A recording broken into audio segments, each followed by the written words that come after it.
Professor Nageswararao గారు మీరు మాట్లాడుతూ ఒక మాట అన్నారు. ఏమన్నారు? నేను ఏం మాట్లాడినా, మీరు ఏం మాట్లాడింది అనేది నేను ఒక మాట మీకు ఒక వీడియో చూపిస్తాను. మీరన్నదే ఈ కేసు ఆల్రెడీ అయిపోయింది కదా, ఇది నేను చెప్పింది కాదు.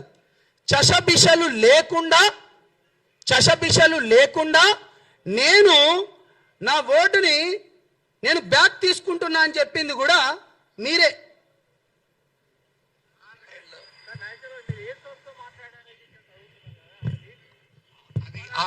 నేను చేసిన కామెంట్స్ ఆల్రెడీ విత్డ్రా చేసుకున్నాను.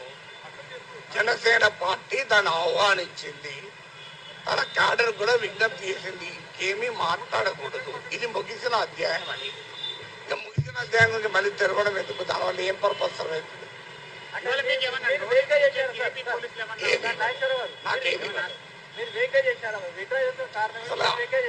అంటే విడుదల ఉపసంహరించిన వ్యాఖ్యల పైన నేను మాట్లాడాను. రైట్ అన్నా, ఈ మాటలు నేను మాట్లాడింది కాదు. చషబిషలు లేకుండా నేను నా వాక్యాలను వెనక్కి తీసుకుంటున్నాను, ఇక పైన నేను దీనిపైన మాట్లాడను అని చాలా క్లియర్గా పెద్ద మనిషి, వయసులో పెద్దవాడు, ప్రొఫెసర్గా కూడా చేసి రిటైర్మెంట్ అయినవాడు ఒక వ్యక్తి ఒక పార్టీ పైన తన వాక్యాలు వెనక్కి తీసుకుంటున్నానని చెప్పిన మనిషి కొంతమంది చిల్లర బ్యాచ్గాళ్ళతోని ఏ విధంగా పెడతారు మీరు ప్రెస్ మీట్? అక్కడ మీరు ఏ విధంగా పెడతారు ప్రెస్ మీటు? తిరిగి ప్రాంతాల మధ్య విద్వేషం రెచ్చగొట్టడమేనా మీ పని? లేకపోతే ప్రాంతాల మధ్యలో చిచ్చు పెట్టి మీ వెనక ఎవరున్నారు, ఎవరితోని మాట్లాడిస్తున్నారు? ప్రొఫెసర్ నాగేశ్వర్, నేను నిన్ను నాగేశ్వరరావు గారు అనను, పవన్ కళ్యాణ్ గారిని నువ్వు ఏకవచనంతో ఎప్పుడైతే పిలిచినావో నువ్వు నీ మర్యాద కోల్పోయినావు. నువ్వు ఛానళ్ళకు పోయేటప్పుడు కూడా మీడియా మిత్రులందరూ నాకు తెలిసిన వాళ్ళు కాబట్టి వాళ్ళు కార్లు పెట్టాలి, నీకు టిఫిన్లు పెట్టాలి, దాని తర్వాత వాళ్ళ దగ్గర నుంచి కొంచెం సమ్ అమౌంట్ కూడా తీసుకొని నువ్వు మాట్లాడేటోనివి. నువ్వేం మేధావి బై? నువ్వెక్కడి మేధావి? నీ మేధావితనం ఎక్కడ ఉండాలి? రైట్, ఇది కూడా మాట్లాడదాం.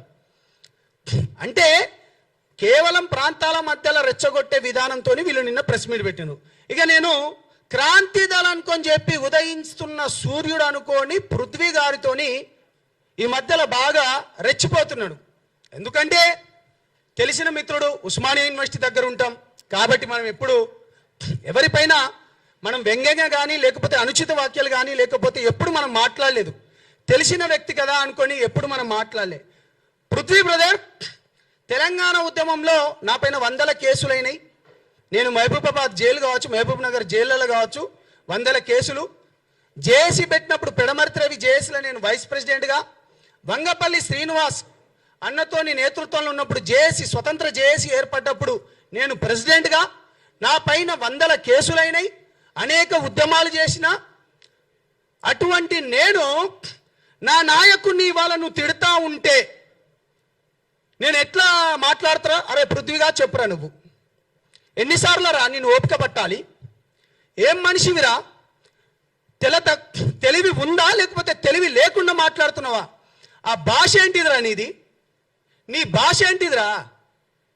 అరే పవన్ కళ్యాణ్ గారు తెలంగాణ ప్రాంతంలో వరదలు వస్తే అన్న, మీరు జర్నలిస్టులు, మనం ఎటువంటి ఉద్యమాలు చేసినాం మీ అందరికి బాగా తెలుసు అన్న. నేను ఎప్పుడు పర్సనల్గా ఎవరి గురించి నేను పోలేదన్న, మీకు చేతులైతే దండం పెడతాను. మన తెలంగాణ ప్రాంతం గురించి మీ అందరికి తెలిసిందే.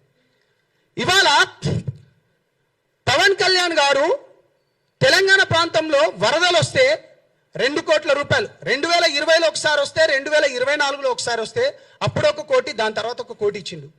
దాని తర్వాత కొండగట్టు ప్రాంతంలో 35 కోట్లు ఇచ్చిండన్న. మీరు జర్నలిస్టులు అన్న, మీకు తెలుసు. బస్సు యాక్సిడెంట్ అయ్యి 35 మంది చనిపోతే అప్పుడున్న ముఖ్యమంత్రి రాలేదన్న. తెలంగాణ ప్రాంతంలో మనం ఏ కులాలున్నా కానీ మనకి ఈ ప్రాంతంకున్న గడ్డ. ఈ వ్యక్తి ఎప్పుడైనా వ్యక్తిగత హననానికి పాల్పడ్డా? పర్సనల్ విషయాలపైన ఎప్పుడైనా పోయిందా?